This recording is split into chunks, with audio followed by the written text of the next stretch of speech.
Alô, comunidade! Eu sou o Rodrigo Viana e esse é o ICL Urgente, sempre às 5 horas da tarde, com as principais notícias do Brasil e do mundo. Hoje, 20 de outubro, segunda-feira, começamos mais uma semana com esse programa que traz um resumo das notícias do dia, com informação e análise a quente. Sempre com a gente, a Laura Couto, na redação do ICL. Boa tarde, Laura. Boa tarde, Rodrigo. Boa tarde para você que está nos assistindo pelos canais do Instituto Conhecimento e Liberta e Eduardo Moreira no YouTube. E muito boa tarde para você que está nos ouvindo pela Web Rádio São João, em Quixadá, no Ceará, e pela Rádio Cultural FM no Rio Grande do Sul. Vamos lá, Rodrigo. Vamos lá, começando a semana. Olha, eu estou inspirado, viu, Laura? Um fim de semana com um show de Gilberto Gil. E Roberto Carlos. E o Roberto Carlos fez uma palhinha, como ele diz, mas especialíssima, né? 2 músicas. Um showzaço do Gilberto Gil em São Paulo, inesquecível, sensacional. Boa tarde para você que mora nesse país em que a Faria Lima já dá como certa a reeleição de Lula em 2026. Começou a circular essa informação. Muita calma nessa hora, hein, gente? Por 2 motivos. Primeiro, a Faria Lima erra demais. 3 meses atrás, ou 4 meses, eles davam como certa a derrota do Lula. E a gente dizia, calma, falta muita coisa. As coisas vão mudar ainda. E agora, de novo, já estão fazendo previsões e eles erram previsão de inflação, previsão de eleição. E agora já estão nervosos, porque eles queriam o Tarcísio, e já dão como certa a vitória de Lula. Então, muita calma nessa hora, porque a Faria Lima erra muito, mas também sem salto alto do lado da esquerda ou dos democratas, porque vai ser uma eleição, de qualquer maneira, duríssima. O bolsonarismo vai aprontar, vai causar confusão e tem muito eleitor ainda na direita e na extrema-direita, mas a gente traz já informações sobre isso, de qualquer maneira, mudando aí, né, a previsão por parte dos agentes de mercado, como eles gostam de se apresentar. Já voltamos nesse assunto. Pessoal, ao que parece, o deputado federal, ainda deputado federal, Eduardo Bolsonaro, não sabe como funciona o método de pagamento do Pix. Ele é tão americanizado que acho que ele esqueceu. Pix é coisa de brasileiro, ele nem sabe mais como é que funciona. Bom, das 6 emendas Pix, como elas são chamadas, apresentadas pelo parlamentar entre 2024 e 2025, 5 foram rejeitadas simplesmente por apresentarem falhas técnicas, ausência de informações básicas, ou então incompatibilidade com regras do programa. Está aqui na tela a manchete lá no nosso site, no ICL Notícias. O valor total que o Dudu Bolsonaro tentou passar no Pix, nas emendas Pix, e foi bloqueado, chega a 12 milhões de reais, que seriam repassados ao governo do estado de São Paulo e aos municípios de Salto de Pirapora e São José do Rio Preto, no interior paulista. Laura, explica melhor pra gente isso. O Eduardo não acerta uma, né? Rodrigo, como você mencionou, 5 emendas Pix do Dudu foram rejeitadas em 1 ano. Uma das propostas barradas, curiosamente, previa o repasse de R$990 mil para a compra de tornozeleira eletrônica. Só que o governo paulista recusou simplesmente porque o sistema prisional do estado de São Paulo não compra diretamente os equipamentos, mas sim aluga de uma empresa. Outra emenda do Eduardo, no valor de R$881 mil, foi travada pelo governo federal por falta de plano de trabalho. A proposta não detalhava como o dinheiro seria aplicado e tinha só a palavra obra na descrição, ou seja, se vira aí para entender o que eu quero. As outras 3 emendas das 5 que foram rejeitadas porque o destino proposto pelo Dudu não atendia às exigências legais para as emendas Pix, que determinam o uso de pelo menos 70% dos valores em despesas de investimentos, obras ou equipamentos. Em vez disso, o deputado Eduardo Bolsonaro resolveu destinar as verbas para exames e insumos de saúde, que são despesas que não se enquadram nesse tipo de gasto público, Rodrigo. Pois é, Laura, olha, ele não cansa de fazer feio, né, o Dudu Bolsonaro. Já é uma deturpação essa história de emenda Pix, porque você permite que os parlamentares executem uma boa parte do orçamento sem muito controle. E mesmo assim, ele não conseguiu passar, porque não domina, né, os aspectos técnicos, não tem uma boa assessoria e tal, não consegue passar as emendas Pix. Aliás, né, que ironia, uma das emendas previa a compra de tornozeleira eletrônica para São Paulo. Ele devia comprar lá para Brasília, para o pai dele ficar com uma tornozeleira bem confortável. Bom, O Dudu Bolsonaro não cansa de passar vergonha, como a gente disse. Talvez por conta disso, o irmão dele, o senador Flávio Bolsonaro, foi aos Estados Unidos para tentar controlar o Eduardo. É o irmão mais novo, meio mimado, né? A missão foi dada pelo próprio pai, Jair. Falou assim, Flávio, vai lá, conversa com o Eduardo. Ele está armando uma confusão, está achando que está ajudando e está atrapalhando. A avaliação no entorno de Flávio e Jair Bolsonaro é que foi perdido o controle sobre o Eduardo durante esse autoexílio. Eles acham? Eu tenho certeza.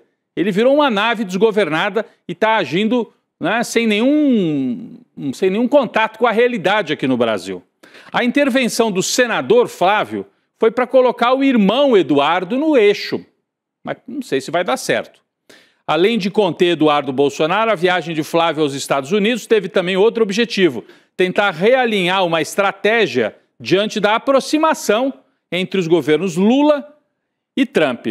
Olha, a família Bolsonaro está no seu pior momento, Jair às vésperas de cumprir prisão definitivamente, Eduardo desesperado, agindo sem nenhuma articulação com a direita no Brasil. Então ele tem uma tática para ele lá nos Estados Unidos e aqui a direita tinha outra e não se conversam. O Flávio, que é o mais político deles todos, está tentando articular e colocar em contato, porque o Eduardo não confiaria em mais ninguém. Não adiantaria ir lá o Ciro Nogueira, o Sóstenes até já foi, tem que ser alguém da família. Eles são uma família, sabe, na Itália? Aquelas famílias, né? Eles são uma família, só confiam em gente da família. Então, é nesse ponto que nós estamos. Bom, essa brincadeira toda do autoexílio do Eduardo, somada à prisão da Carla Zambelli, que também tentou se exilar na Itália, mas deu tudo errado, já custou uma pequena fortuna para a Câmara dos Deputados. Laura tem mais informações, a gente está pagando a conta dessa confusão toda? Rodrigo, a Câmara dos Deputados já desembolsou 3 milhões e 300 mil reais para sustentar os gabinetes de 3 deputados que não exercem as funções há meses, sendo que 2 deles são impedidos de receber salários por decisão judicial e outro foi cassado só depois de 1 ano de prisão. Olha como tá bem o legislativo brasileiro, né, Rodrigo? Mas eu tô falando dos deputados Chiquinho Brazão, que foi cassado em abril por faltas excessivas enquanto ele estava preso e não por mandar matar a vereadora Marielle Franco, o Eduardo Bolsonaro, que virou deputado home office, e a Carla Zambelli, que está presa na Itália, condenada e mesmo assim não foi cassada. Mas o absurdo é que mesmo sem comparecer ao Congresso, todos eles mantiveram estruturas de gabinete ativas, com assessores e despesas financiadas com recursos públicos, ou seja, do nosso bolso. No gabinete do Eduardo Bolsonaro, por exemplo, trabalham atualmente 9 servidores que custam 132 mil reais por mês para casa. Já a Zambelli, que está presa na Itália, mantém 12 funcionários. E no mês de setembro, essa equipe da Zambelli custou 103 mil reais da verba da Câmara. Palhaçada, né, Rodrigo? Palhaçada. E eles falavam, lembra? Chega de mamata. Não, eles são os reis da mamata. A extrema-direita só pensa em estratégia para botar dinheiro no bolso. É impressionante. Bom, vamos falar de assunto mais sério aqui. O presidente Lula pode anunciar ainda hoje, o substituto de Luiz Roberto Barroso no Supremo Tribunal Federal. O Barroso, vocês sabem, finalizou seus trabalhos já no sábado. Foi o último dia de trabalho dele, foi a sexta, e sábado ele já estava oficialmente fora da corte. A expectativa é que o indicado para a vaga seja Jorge Messias, que aparece nessa foto aqui ao lado de Lula durante um evento. Esse aqui, as imagens do Jorge Messias, atualmente advogado-geral da União, portanto ministro de Lula. Messias tem 45 anos de idade, tem se destacado por ser interlocutor do Palácio do Planalto com os evangélicos e também por defender a regulamentação das redes sociais e por defender leis trabalhistas. Ele não é aquela turma de tudo privatizando, tudo para os empresários, não. Lei trabalhista. Bom, de acordo com o blog da Daniela Lima, o advogado-geral da União ficou em silêncio durante o fim de semana e passou a responder com emojis de uma pessoa em oração aos aliados que o questionavam sobre o assunto. Sabe aquele amigo que fala, e aí, Messias, vai sair mesmo a indicação? Ele, só mandava uma figurinha de oração. O Messias, como a gente sabe, é evangélico. Agora, tem gente que não está feliz com esta possível escolha de Lula, que passou a ser dada como certa. Laura, explica mais pra gente, por favor. Rodrigo, a gente está falando do presidente do Congresso, Davi Alcolumbre. Ele está aguardando um contato do Lula para falar sobre o nome escolhido para assumir a vaga no Supremo Tribunal Federal. O Alcolumbre apoia o Rodrigo Pacheco, que também é senador. O presidente do Senado disse a aliados que descarta a possibilidade de negociar cargos em troca de um apoio ao advogado-geral da União, o Jorge Messias. E essa indicação dos postos seria para a diretoria dos Correios e poderia ser usada para pacificar qualquer frustração aí dos parlamentares. Durante o fim de semana, o Alcolumbre reclamou de não ter sido informado pelo Palácio do Planalto sobre a decisão do presidente Lula. E isso gerou um receio entre líderes do PT no Congresso, que temem aí uma retaliação, já que os aliados do Alcolumbre consideram a falta de informações um descaso, Rodrigo. A verdade é que eles preferem o Pacheco, estão deixando isso claro para o Lula. Se o Lula insistir com o Messias, diz que tem os votos, mas vai ser mais apertado do que se fosse com o Rodrigo Pacheco. Você sabe, né? O Senado tem que aprovar a indicação do presidente Lula. Sem o apoio explícito de Alcolumbre, uma nova figura, olha só, olha essa, gente, uma nova figura surgiu para defender o Messias. O Messias não é o Jorge Messias, tá? Bom, quem é essa figura?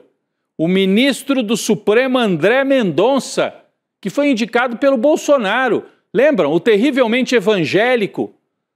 Tem gente no governo pedindo uma ajuda aí, ó, vocês são evangélicos, o Mendonça, ajuda aí o Messias. Mendonça teria entrado em campo para ajudar no apoio da indicação, né, a indicação do advogado-geral da União, principalmente nessa articulação com uma ala da bancada que é evangélica. A política tem caminhos curiosos às vezes, né?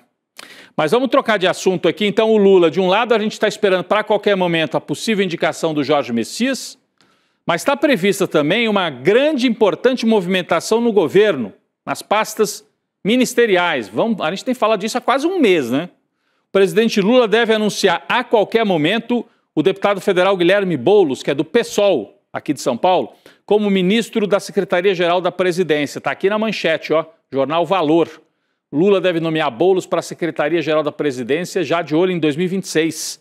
A expectativa é de que o anúncio ocorra até amanhã, no máximo, antes de Lula viajar para a Ásia, para participar de um evento na Ásia. Bom, quem ocupa esse cargo atualmente é o Márcio Macedo, que deve ser realocado para um outro cargo no governo ou então ir para uma posição na direção do PT. O Macedo é de Sergipe e é petista. Ele já foi tesoureiro do PT.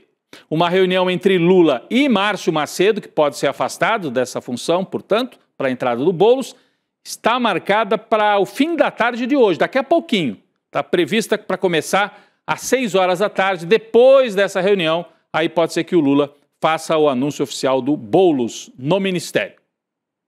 Noticiário internacional. O cessar-fogo em Gaza, infelizmente, por um fio, hein? Hoje, os enviados norte-americanos Steve Witkoff e Jared Kushner desembarcaram em Israel para supervisionar o acordo de paz, lá em Gaza, né? 10 dias após a sua assinatura, o plano de cessar-fogo está em frangalhos. Laura Couto tem mais informações. Rodrigo, quem que poderia imaginar que Israel não ia cumprir o cessar-fogo, né? Pois bem, não deu outra. Além dos assassinatos dos civis em Gaza, como a gente noticiou na semana passada, agora, nesse final de semana, Israel simplesmente voltou a bombardear o território palestino. O ataque resultou em 11 mortes e hoje as forças israelenses abriram fogo em outra área de recuo na cidade de Gaza, matando mais 3 pessoas. Agora, com tudo isso, os Estados Unidos tentam evitar o fracasso do acordo de cessar-fogo. Os enviados do Trump se reuniram agora há pouco com o primeiro-ministro de Israel, Benjamin Netanyahu, para discutir esses detalhes da trégua. E do outro lado, o Egito, que também atua como um mediador aí do conflito, vai sediar uma reunião com o principal negociador do Hamas para discutir possíveis avanços do cessar-fogo. Mas uma coisa é fato, Rodrigo, a violência, as mortes e o terror em Gaza ainda estão longe de acabar. E mesmo assim o Trump ainda estava insistindo em ser o Nobel da Paz. Não tem cabimento mesmo. Bom, voltamos ao Brasil, ao noticiário aqui nacional. A Faria Lima, como eu disse no começo do programa, a Faria Lima já fez a sua aposta. Está aqui na manchete. Lula eleito até no primeiro turno. Por isso que eu digo, calma com essas previsões. Mas está aqui na manchete do site Platô. Na Faria Lima, conversas já falam em reeleição de Lula no primeiro turno. Eles vão do fundo do poço à euforia e vice-versa, muito rápido essa turma aí. 3, 4 meses atrás diziam assim, o Lula já está derrotado, o governo acabou, talvez ele nem chegue ao final do mandato. E a gente falava, calma gente, calma. Agora já estão falando em vitória do Lula no primeiro turno. E de novo eu digo, calma.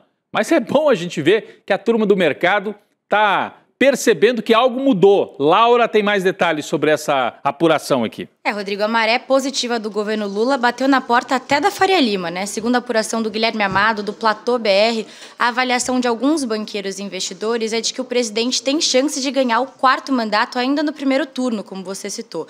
E isso gira em torno de diversos motivos. Mas, em geral, a análise da Faria Lima é de que o governo passa por uma série de acertos políticos, principalmente com esse tarifaço do Trump.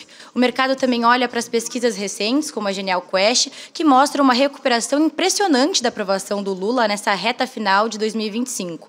Além disso, o presidente também sobre capitalizar as derrotas da direita, como as sanções articuladas pelo Eduardo Bolsonaro, né, a Magnitsky e o tarifaço do Trump, que impulsionaram o tema da soberania e mancharam ainda mais a imagem do líder Jair Messias Bolsonaro, que teve o nome vinculado a essas medidas e que ainda por cima foi condenado à prisão, Rodrigo.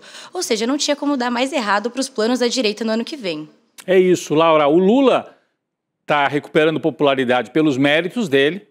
Quando eu digo muita calma, porque não é uma recuperação estrondosa. Quando você pega os mandatos anteriores do Lula, ele tinha 60%, 70% de aprovação. Agora ele tem metade do eleitorado aprovando o governo dele, um país ainda muito dividido.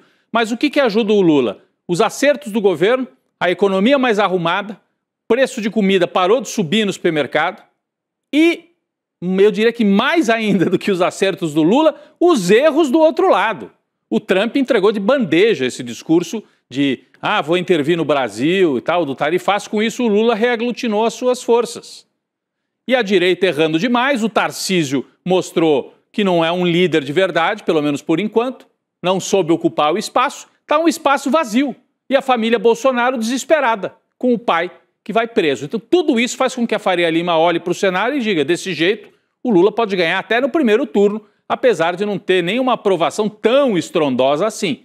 Mas é uma leitura até realista, só que falta muito tempo ainda. Falta tempo, está tudo melhorando para o lado do Lula, mas a gente tem que ser cauteloso, assim como fomos quando todo mundo dizia, o Lula já acabou, não tem nem chance. Não, o Lula sabe jogar o jogo e preparou, e o timing, né? Preparou tudo para o timing, para esse tempo agora, que é justamente a hora de preparar o palanque para o ano que vem, é a hora em que ele está crescendo. Então está muito favorável a ele, de fato. Falando nos acertos políticos de Lula, o presidente pode se encontrar com o Trump já na semana que vem. Segundo a coluna de Amanda Klein, no UOL, um dos negociadores da delegação brasileira espera que a reunião aconteça no próximo dia 27 em Kuala Lumpur, na Malásia. Está aqui na manchete, ó. Manchete aqui no nosso telão. A ideia é que o encontro ocorra em paralelo à cúpula da ASEAN. É uma cúpula de países asiáticos, mas da qual vão participar também convidados de fora. Entre eles, Lula e Trump. Os dois presidentes estarão nesta cúpula na Malásia e seria um bom lugar para Lula e Trump conversarem pessoalmente. O presidente Lula está muito voltado também para as questões da América Latina, porque o Trump está fomentando instabilidade aqui no nosso continente. Hoje, Lula defendeu mais uma vez a soberania dos países vizinhos e destacou que a prioridade é manter a nossa região como uma zona de paz. Vamos ver o que disse o presidente brasileiro. Na América Latina e Caribe, também vivemos um momento de crescente polarização e instabilidade. Manter a região como zona de paz é nossa prioridade. Somos um continente livre de armas de destruição em massa, sem conflitos étnicos ou religiosos. Intervenções estrangeiras podem causar danos maiores do que o que se pretende evitar. O presidente estava claramente respondendo, primeiro, aos ataques de Trump a barcos ali na costa da Venezuela, as ameaças de Trump de intervir na Venezuela usando a CIA e talvez até tropas. E mais do que isso, no fim de semana o Trump fez ameaças e ataques abertos ao presidente de um outro país, da Colômbia, Gustavo Petro, que tem uma postura também independente, crítico a Israel, um homem com formação de esquerda, o Gustavo Petro, e o Trump o acusou de ser chefe do narcotráfico. Gustavo Petro, presidente da Colômbia. Então, um clima de beligerância total em que o Trump fica usando essa história de tráfico. Tudo é para combater o narcotráfico. Vai combater o consumo de droga nos Estados Unidos, que está fora de controle, em vez de ameaçar países que têm sim os seus problemas, mas não serão resolvidos por intervenção dos Estados Unidos. E aí, vem o Trump e solta mais uma frase. Olha essa. Achando, nesse caso, que ia ajudar. Olha só, abre aspas. A Argentina está lutando pela sua vida. Ou seja, está morrendo. Acredite se quiser, quem falou isso não foi um crítico do Milei, não. Quem falou isso foi o próprio presidente dos Estados Unidos, Donald Trump, que prometeu tirar o governo argentino do buraco. Ou seja, ele está admitindo que a Argentina está por um triz. Nesse fim de semana, Trump foi questionado sobre o socorro de 20 bilhões de dólares ao governo do Milei, que é um governo de extrema-direita. Em termos econômicos, a medida é um swap cambial, né, como dizem aí no mercado. Uma troca temporária de moedas entre os países, que inclusive foi oficializada hoje, né? Os Estados Unidos também prometeram mais 20 bilhões de dólares para enfrentar as turbulências do mercado, já que o pessoal na Argentina continua achando que vai quebrar o país com o Milei. Bom, vamos conferir o que o Trump respondeu aos jornalistas ao ser questionado. Vamos lá. Argentina is fighting for its life, young lady. You don't know anything about it. They're fighting for their life. Nothing's benefiting Argentina. They're fighting for their life. You understand what that means? They have no money. They have no anything. They're fighting so hard to survive. If I can help them survive in a free world, I happen to like the president of Argentina. I think he's trying to do the best he can. But don't make it sound like they're doing great. They are dying. All right? They're dying. Eles estão morrendo. Olha o que ele falou. Isso foi numa viagem, né? Ele dá essas entrevistas ali quando está entrando no avião. Foi questionado por uma repórter. Ela até diz, moça, você não entende. Você não sabe nada sobre isso. Eles estão lutando por sua vida. Olha, tudo que o Milei quer é passar a impressão de que a Argentina está indo bem, está se recuperando. Aí chega o Trump e pisa na cabeça dele. Ele já tinha falado, alguns dias atrás, que quer ajudar a Argentina, mas só se os argentinos votarem no Milei, senão ele não manda o dinheiro. Uma chantagem aberta, escancarada. E o Trump, onde ele botou o B dele para ajudar, ele acabou ajudando o outro lado. Foi assim no Canadá, o pessoal do Canadá que estava com o Trump perdeu a eleição, na Austrália, e pode ser assim na Argentina. E aqui no Brasil, as pesquisas já mostram. Ele entrou em jogo para tentar ajudar os bolsonaristas e ajudou foi o Lula subir na popularidade dele, né? É isso. Falando em América Latina, notícia também desse fim de semana. A direita ganhou a eleição na Bolívia. Né? Nesse fim de semana, Rodrigo Paz, do Partido Democrata Cristão, foi eleito presidente com quase 55% dos votos. A decisão do povo em segundo turno encerra um ciclo de quase 20 anos da esquerda no poder.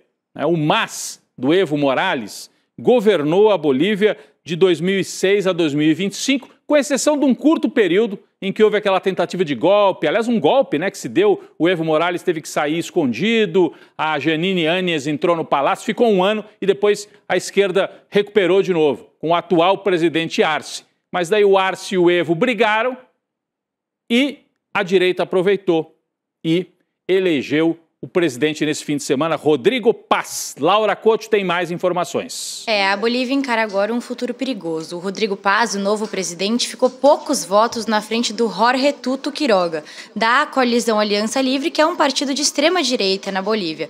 O Tuto Quiroga já foi presidente da Bolívia em 2002 e antes disso ele foi vice-presidente do Hugo Banzer, que foi general e se tornou ditador em 71 e depois, em 97, ele foi eleito democraticamente. Ou seja, Rodrigo, essa disputa presidencial na Bolívia estava entre o ruim e o pior, né? Enfim, depois de vencer as eleições, esse neoliberal Rodrigo Paz agradeceu o apoio durante a campanha e afirmou que Deus, pátria e família são a base da visão dele para o país e para todos os bolivianos. Isso te lembra de alguma coisa, Rodrigo? Pois é, o preocupante é isso. O Rodrigo Paz era o menos extremista de direita. Ali, como você falou, né, o ruim contra o pior. o Brizola falava o diabo contra o coisa ruim, né? Mais ou menos essa disputa, o diabo contra o coisa ruim. E aí ganhou esse sujeito que é tido como centro-direita, mas que é direita mesmo. Você vê o slogan dele, é o slogan bolsonarista, enfim, foi eleito, está no poder e o Brasil vai ter que lidar com esse governo de direita ali na Bolívia. E falando em direita, quem comemorou muito o resultado na Bolívia foi o Javier Milei, claro, né? Num post no X, Milei afirmou que a Bolívia deixa para trás 20 anos de um modelo fracassado do socialismo do século XXI.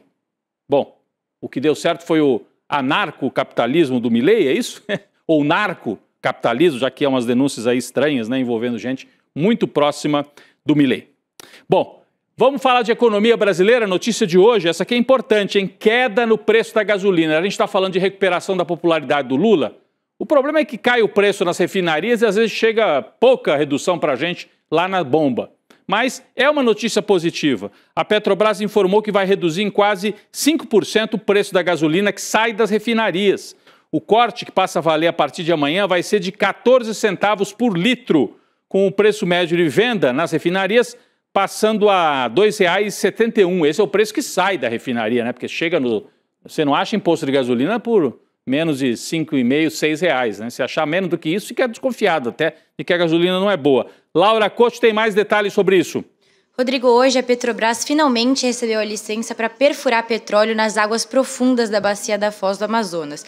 Esse projeto vinha sendo alvo de um cabo de guerra entre as áreas ambientais e energéticas do governo, que não conseguiam entrar num consenso sobre o assunto.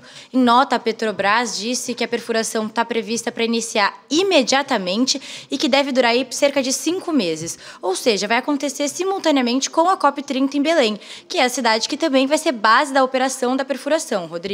É isso. Então, autorização dada, tinha muitos ambientalistas criticando essa ideia, mas venceu a ideia, a proposta de se perfurar. Várias companhias internacionais já perfuram e extraem petróleo dessa mesma região e a Petrobras dizia, por que nós, brasileiros, não podemos também, com todos os cuidados que serão tomados para que não haja desastre ambiental numa área tão importante ambientalmente. Vai começar e isso é uma boa notícia para a economia brasileira e para dar mais força para a Petrobras. Pessoal, uma notícia aqui sobre um ministro do Supremo, picaretagem. O ministro Luiz Fux pediu a devolução do seu voto, aquele voto horroroso do núcleo central da trama golpista. Ele pediu a devolução, sabe para quê? Para uma revisão gramatical. Ah, Laura, que história é essa? Rodrigo, o Fux já tinha enviado esse voto interminável para a Secretaria Judiciária do Supremo no início de outubro e agora ele pediu a devolução. Essa secretaria que eu mencionei, ela é responsável por agrupar todos os votos e publicar o acórdão, que é o documento que formaliza o resultado do julgamento e aí abre o prazo para os embargos de defesa. E o voto do Fux é o último que falta para ser entregue para finalizar o acórdão e só depois de concluído é que passa a contar o prazo de 5 dias para a apresentação dos recursos que questionam aí trechos da sentença. Ou seja, você já viu onde o Fux quer chegar, né, Rodrigo? Atrasar todo o fim do processo. E é por isso que muita gente pergunta por que o Bolsonaro não está preso justamente por essa condenação, né? Ele está em prisão domiciliar, mas não está preso por essa condenação de 27 anos. E com essa notícia, muita gente começa a se questionar se a expectativa de que o Bolsonaro vai ser preso até o fim do ano vai ser cumprida, né, Rodrigo? Alguém quer levar mais um puxão de orelha do Gilmar Mendes, parece. Lembra? Figura lamentável, disse o Gilmar Mendes sobre o Fux. É lamentável, o sujeito faz um voto daquele, entrega, e agora está dizendo no finalzinho, peraí, me devolve aqui que eu preciso fazer umas correções gramaticais. Ele está querendo atrasar o fim do processo para deixar o Bolsonaro com um pouquinho mais de tempo ainda antes de cumprir a prisão definitivamente. Não tem outra interpretação para a gente. Figura lamentável, disse o Gilmar Mendes, está sendo uma figura lamentável de novo o Luiz Fux. Laura, obrigado mais uma vez, começando esta semana aqui com as principais notícias do Brasil e do mundo no ICL Urgente. Obrigada, Rodrigo. Até amanhã. Até amanhã, mas antes de passar a bola aqui para a Gabi, para o Chico Sá, começar no N2, é com alegria que a gente comunica à nossa comunidade que o ICL foi indicado mais uma vez na premiação de atendimento e reputação. Vou até virar para cá, olha, tem aqui um cartaz aqui bonito para a gente mostrar. Atendimento e reputação mais importante do Brasil, o prêmio Reclame Aqui 2025. Essa premiação simboliza o reconhecimento e a confiança do consumidor, né, no ICL. O nosso compromisso em oferecer para você que luta ao nosso lado todos os dias o melhor atendimento possível No ano passado conquistamos o primeiro lugar. Agora contamos com o seu voto para receber novamente esse reconhecimento. Para votar é simples. Acesse icl.com.br/prêmio, faça o login e aí você vota no ICL dizendo que enfim, somos um canal confiável e que você indica o ICL para o prêmio de 2025. É isso, gente. Obrigado, ICL Urgente volta amanhã. Gabi e Chico Sá daqui a pouco no N2, eu também estarei por lá. Valeu. Comecei a ouvir os gritos do Vlado.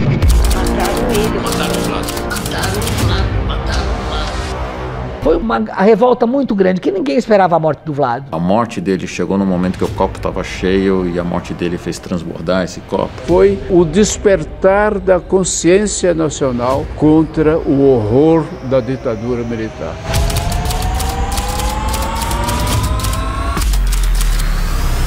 Falar de Vlado hoje é falar da linha dura do Exército de 75, que desagou Bolsonaro, que elogia a Ustra no impeachment da Dilma.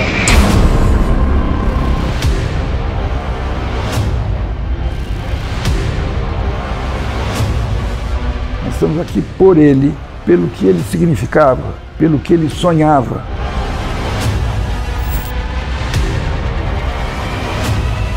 Tem que sempre falar desses casos para que a gente consiga justiça para essas pessoas, reparação para as famílias e principalmente buscar a não repetição.